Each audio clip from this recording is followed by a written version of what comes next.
Hello friends, TECHMANPAT here. Welcome to the Dirt Report. Today we're talking about our favorite telco, Telstra, and they've been in the news for 3 reasons.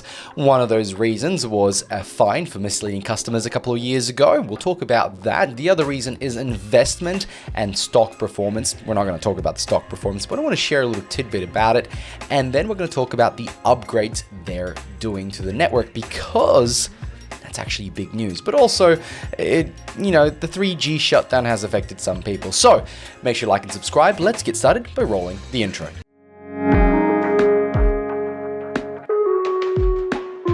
Now, I'm not subscribed to the Financial Review, but I check out their articles every so often, especially the free ones. This one is not free, but I want to show you something.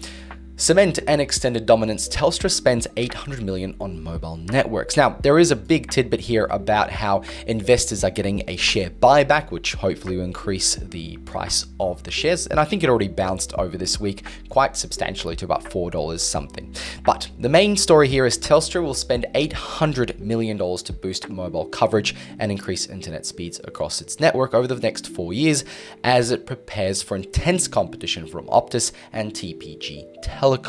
Now, there'll be another video on the Dirt Report about how Starlink is working with mobile providers and what that means for you, especially for satellite connectivity. Is it a replacement for 3G? Make sure to like and subscribe. Well, I mean, you don't have to like, but just subscribe so you get notified when that video drops. Well, what does this actually mean? Well, the partnership with Ericsson and Telstra means that they'll upgrade their network, or Telstra's network, using Ericsson's open RNA-ready hardware and 5G advanced software, which includes AI-driven automation and self-monitoring and self-repair. The robots are already starting to self-repair. Ooh, we're gonna have trouble. So the upgrade is designed to offer more flexibility, a tailored connectivity solution aiming to double 5G capacity, improve data speeds, and reduce energy use. So it also unlocks some network APIs which enable third-party developers to create customized applications, new services, but I don't know what exactly that means. It sort of seems up in the air. Oh, we've got some APIs, you can do things. So I assume a lot of these third-party developers will be taking, advantage of the Telstra network in some way, shape, or form. As soon as I find out more, I'll definitely share that with you. Now, if you sort of break it down into the exact benefits of this partnership with Ericsson, Telstra is going to be doubling 5G capacity. They're going to enhance the reliability and performance of the network, which goes to that competitive advantage against Optus and TPG Telecom. And it's going to increase speed, so both uplink and downlink, which surprisingly people talk about how 5G is super fast, but in certain areas, everything just drops back to 4G and you've got terrible speeds anyway. Now, these improvements, according to Telstra, will benefit millions of consumers and enterprises. And it's all about supporting next generation use cases and Industry 4.0 advancements in Australia. Here's what Telstra CEO Vicky Brady highlights: the shift towards sophisticated tailored connectivity, noting the partnership will revolutionize how mobile services are delivered.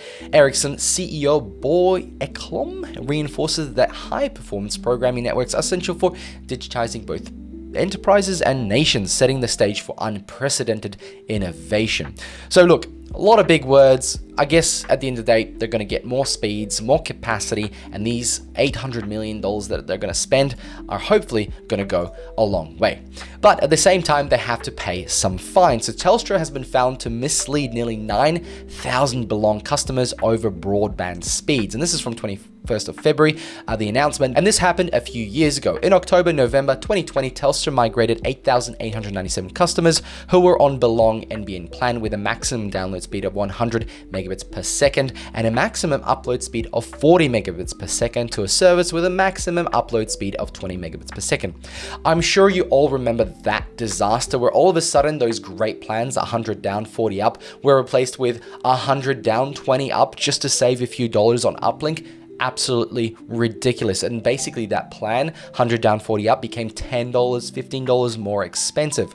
But what Telstra did is really didn't even tell their customers that this service was changing down to 20 and the price wasn't changing. Telstra admitted that it had represented to 2,785 of the Belong customers who acquired the 40 megabits plan down between 2017 and 2018. Then they were receiving a Belong NBN broadband service with a maximum upload speed of 40 megabits per second when they were not. Now, Telstra did provide a $90 credit to these customers in 2021, which was sort of the first step in fixing that issue. But the court also found that Telstra had made false and misleading representations to a further 6,112 Belong customers who got the same plan. So while Telstra never stated the maximum upload speed to these customers, the court found that these customers would have reasonably construed the service to which they were bound was the same as all material aspects, including upload speeds, as it had always been. So it seems like an oversight, not always on Telstra's side, but it may have been a very significant oversight. It was a big change and it didn't look good on paper, maybe the mistake of omission. In any case, the ACCC said they expect better from the nation's biggest telco. Lastly, I want to highlight the 3G network shutdowns, which have affected a lot of customers, especially in regional areas, and it's across all telco services. Now, my mother-in-law had a phone that had a message on it when you made a call that in October it will shut down, and then she went to a Telstra shop and asked, hey, I'm getting this message, will the phone shut down and stop working? Will I need to get a new phone?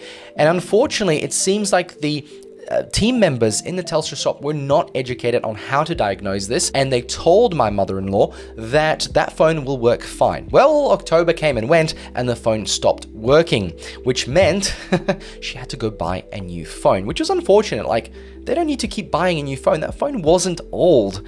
It was a couple of years old, but it wasn't something that needed to be replaced, but it is now a brick.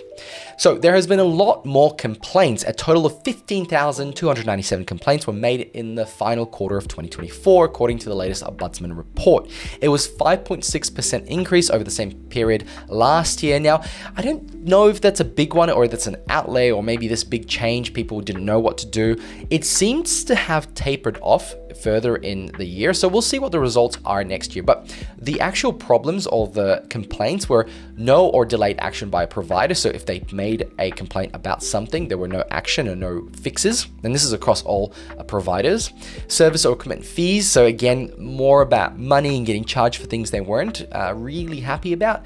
And then it really tapers off here. No phone or internet services. Yes, it went up, but this is the one that I would say is related to 3G, or then of course intermittent service dropouts, and I don't know what inadequate fault testing would mean. Maybe there were things getting installed or set up and weren't double checked. Again, most contractors are contracted to do one job and then they have to get somebody else to come out. And failure to cancel, a classic one. So you call up, you want to cancel, and they start giving you all these offers on not canceling and whatnot, and then resolution agreed, not met. So again, similar to, I guess, the first one, no delay action.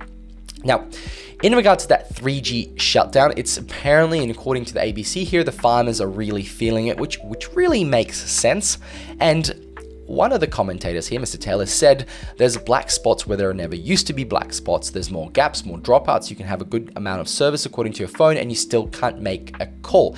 And the reality is that their phone that they might be using will be dropping voice calls down to the 3G service to do them. And so the 4G service is probably working fine. They're getting data and potentially SMS, or especially Messenger or whatever uses the internet service, but then the phone drops to 3G for phone calls. Those phones should have stopped working, but there are some phones that do it automatically even though they say they're 4G capable. And sometimes it's a setting on the phone that you can change to allow that to work.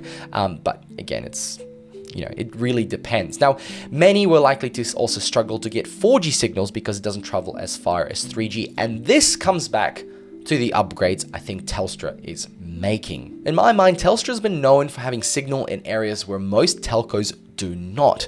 But Optus and TPG have certainly caught up, but there are still black spots as mentioned by these farmers in these articles, and a lot of it comes down to that 3G shutdown. So Telstra investing $800 million to stave off competition and enhance those regions is probably a good move, and partnering with Ericsson makes sense again, especially because I believe Chinese providers are banned or not allowed to be used in infrastructure in Australia. So it makes sense they chose them. Now, further to that, is that $800 million going to extend the coverage in 4G areas where 3G has dropped off? We don't know exactly. That's maybe a trade secret, but we know that 5G is the top agenda to improve that service because it's still pretty spotty in my opinion. And certainly I don't always see the 5G icon unless I'm in the middle of the city or in certain suburbs. So improving that, even though the online map says coverage everywhere, I'm still not really experiencing that service. Friends, let me know what you guys think about this partnership with Ericsson and Telstra, and is Telstra doing the right things, and how has your experience been, especially in regional areas? Love to hear from you. Thank you very much for watching. This has been the Dirt Report. Make sure to like and subscribe, and I'll catch you all in another one. Bye!